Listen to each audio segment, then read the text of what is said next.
Thank you very much. This is big stuff, and we appreciate you being here. Late last night and early today, at my direction, the United States Armed Forces conducted an extraordinary military operation in the capital of Venezuela. Venezuela's capital city has been jolted awake in the dead of night. America has taken control over Venezuela, and Donald Trump has declared that America will now rule over Venezuela. U.S. Delta forces slipped into the home of dictator Nicolas Maduro. The United States hit Venezuela with a large-scale strike early Saturday and said its president, Nicolas Maduro, had been captured and flown out of the country. Good night. Happy New Year. Now, if you think this is just another geopolitical conflict, you are in for a massive shock. You see, Donald Trump has officially said that he attacked Venezuela because of drugs, human rights violation, and to establish democracy. But do you realize what a joke that is? If dictatorship was a problem, how is America protecting and supplying weapons to Saudi Arabia? If human rights was a problem, how is Donald Trump friends with Kim Jong Un? And if drugs was a problem, 90% of America's drug supply comes from Mexico. So Donald Trump should be attacking the Mexican president also, right? So why is Donald Trump attacking Venezuela? In fact, there was a time when America and Venezuela were such good friends that Venezuela was compared to Saudi Arabia. And the people of Venezuela were so rich that they would practically fly to America on weekends just for shopping. Caracas, the swinging city of Venezuela. Good climate, fine buildings, wide highways with plenty on them. Venezuelans demand the best that money can buy. Whether it's television, tractors, fashions, or household equipment, large immaculate supermarkets dot Caracas everywhere. And look at this. Venezuela holds the largest oil reserve in the world. While Iran has 209 billion barrels of oil, Canada has 163 billion barrels, Saudi Arabia has 267 billion barrels, but Venezuela alone sits on 303 billion barrels of oil. But today, Venezuela is struggling with poverty, hunger, and underdevelopment. For many Venezuelans who can't find food at affordable prices, they have little option but to turn to places like this. As Venezuela's economic crisis drags on, more and more Venezuelans are slipping into poverty and struggling. Venezuela's once thriving middle class is now trapped in desperation, struggling to put food on the table, some even dying from simple infections due to a lack of basic medicines. So the question is, when Venezuela was so wealthy, how did it suddenly become so poor? While Saudi Arabia and Dubai became rich, why couldn't Venezuela become rich? And most importantly, why is Donald Trump suddenly attacking Venezuela?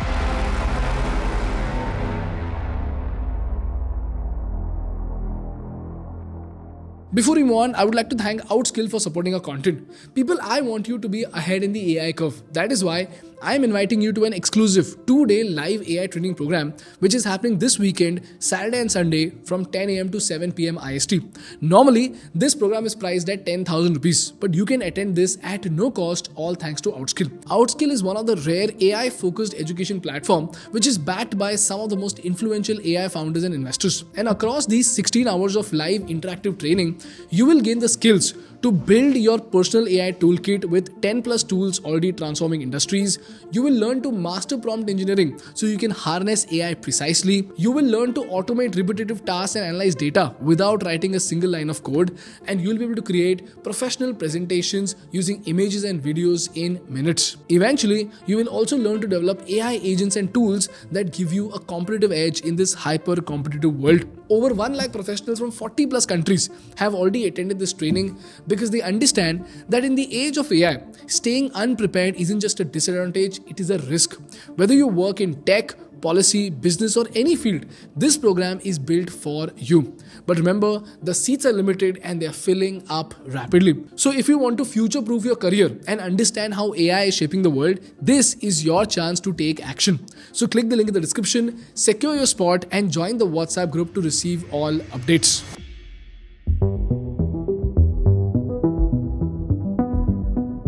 This is a story that dates back to 1922 when an oil well was discovered in Venezuela that overnight started pumping out 1 lakh barrels of oil per day.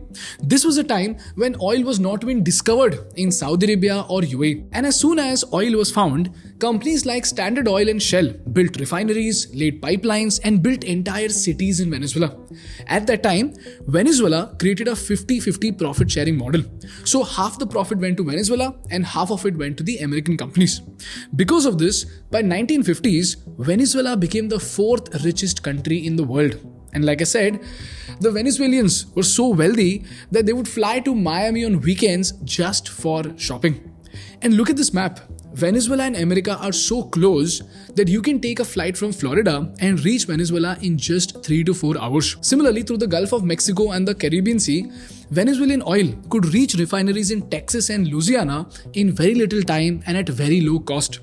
Now for America, importing oil from Saudi Arabia means circling the entire globe, which would take 30 days. But oil tankers from Venezuela can reach the US in just 5 to 7 days. So it was a perfect friendship. America got oil and Venezuela got money. But in 1999, a Robin Hood came up in Venezuela. His name was Hugo Chavez. Hugo saw that the rich people in Venezuela are getting richer from this oil money, that is fine, but the poor were getting very little of it. So he wanted to become the voice of the common man and he wanted to make the poor people rich.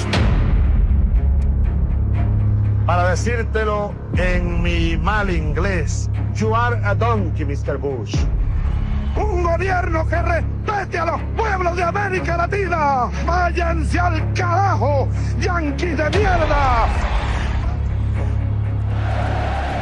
And if you look at history, that is the best strategy to win an election, whether that is Venezuela or India. So Hugo told the poor people that, brothers, this is our oil, but the profit is being taken by American companies. So I will snatch this money from the American companies and give it to you and make you rich. So Hugo thought, when the oil well is mine, why should I share my 50% profit with American companies? I will extract the oil, I will earn the profit, and I will make the poor people wealthy. So, in 2007, Hugo passed a new law and he told ExxonMobil and all the oil companies to either give 60% of their company to the state-owned company of Venezuela or to get the hell out of Venezuela. By the way, this is exactly what the Morarji Desai government told Coca-Cola and IBM in 1977, because of which all the MNCs ran away from India and India remained a poor country for the next 20 years. And you know what? Hugo overnight seized control over all American refineries, machineries, and wells. And this pissed off America so bad that they practically decided to destroy Venezuela. Because this wasn't a small loss at all. These oil companies had invested billions of dollars in Venezuela. They built their business over 70 long years of hard work, and in one stroke, all of their money was destroyed. Venezuela's president isn't too impressed with ExxonMobil right now. The government of Venezuela plans to take over the company's 11 oil rigs in that country. We will never give this, our wealth, our nation, to the United States empire. It was the first international company to pull out of Venezuela. ExxonMobil will be paid $1 billion in compensation from Venezuela. This was such a stupid move that you will be shocked to think how anyone could be this crazy. Do you know why? Listen to this. After this incident in 1999, oil prices across the world started skyrocketing. The price of oil went from $10 a barrel to $30 a barrel, and Venezuela made so much money that it was practically raining cash. In fact, in 1999, Venezuela's oil export revenue was just $14 billion. But by 2004, this revenue touched $34 billion per year. So everyone thought, wow, Hugo has done wonders. And look, Venezuela's poverty rate also started dropping rapidly. So it was great, right? No. This was all an illusion. As it turns out, Chavez didn't invest these billions of dollars coming from oil into factories, infrastructure, or new businesses at all. He opened government shops where goods were sold at 50 to 70% below the market price. And slowly, the country's own agriculture and manufacturing shut down, and Venezuela became more and more dependent on imports. Secondly, Hugo Chavez fired 18,000 professional experts overnight because they protested against the usage of the oil money for freebies. And these were the engineers and geologists who understood the technicalities of oil extraction. In their place, Chavez filled the company with his loyal supporters and military men. These new people did not know the ABCs of extracting oil. And these fools ran the refineries so badly that the refineries started catching fire, production collapsed, and the country that was supposed to be a super rich nation suddenly started drowning in debt. Now, America tolerated Venezuela's tantrums from 1999 to 2015 because America needed Venezuelan oil. But in 2010, America found so much oil within its own borders that America itself became the world's largest oil producer. And this was called the shale boom.